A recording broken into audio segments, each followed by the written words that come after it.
بسم اللہ الرحمن الرحیم۔ تمام تعریفیں اس پروردگار عالم کی جس نے اس باکمال دنیا کو خلق کیا۔ سب سے پہلے تو ہم یہ جان لیں کہ وسیلہ ہے کیا۔ وسیلہ کا مطلب کیا ہوتا ہے؟ وسیلہ کا مطلب ہوتا ہے ذریعہ، یعنی اگر ہمیں کوئی ایسے مقام تک پہنچنا ہے جہاں ہم خود نہیں پہنچ سکتے۔ کیوں نہیں پہنچ سکتے؟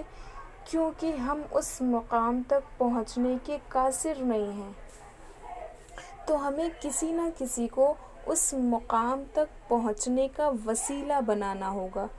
لیکن کوئی ایسا شخص، کسی ایسے شخص کو جو اس کے قابل ہو۔ وسیلہ کبھی بھی خود سے پست انسان کو نہیں بنانا چاہیے۔ ہمارے لیے ضروری ہے کہ ہم کسی ایسے شخص کو وسیلہ بنائیں جو ہم سے بدتر نہیں بلکہ ابتر ہو۔ اس طریقے سے اگر ہمیں خدا تک پہنچنا ہے، خدا کے نزدیک پہنچنا ہے، تو ہمیں کسی نہ کسی کو وسیلہ بنانا ہوگا۔ اور خدا کے نزدیک پہنچنے کا مطلب یہ نہیں ہے کہ خدا کی ذات تک پہنچنا، کیونکہ خدا کی کوئی ذات نہیں ہوتی، وہ لامکاں ہے، لازمہ ہے۔ خدا کے نزدیک پہنچنے کا یہ مطلب ہے کہ خدا کی مرضی حاصل کرنا، خدا کو راضی کرنا۔ اگر خدا ہم سے راضی ہے تو ہم خدا کے قریب ہیں، اور خدا کے قریب پہنچنے کے لیے ہمیں اس کے بتائے ہوئے راستے پر چلنا ہوگا۔ قرآن مجید میں یہ ارشاد ہو رہا ہے کہ قرباً الی اللہ، یعنی اللہ کے نزدیک، اللہ کے قریب، اللہ کے نزدیک پہنچنے کے لیے ہمیں اس تک پہنچنا ہوگا جو اللہ کے نزدیک پہنچنے کا ذریعہ ہے، جو اللہ کے قریب پہنچنے کا وسیلہ ہے۔ اور خدا کے قریب پہنچنے کا ذریعہ کون ہے؟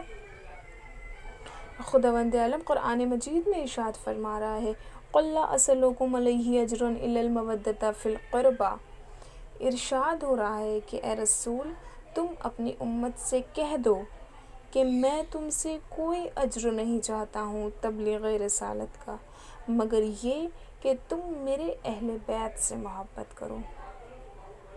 اب لوگوں نے رسول خدا سے سوال کیا کہ یا رسول اللہ، وہ کون ہیں جن کی محبت ہم پر واجب کی گئی ہے؟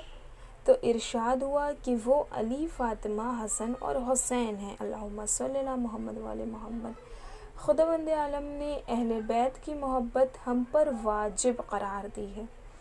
اگر ہمیں خدا کو راضی کرنا ہے تو ہمیں انہیں راضی کرنا ہوگا جو خدا تک پہنچنے کا ذریعہ ہے۔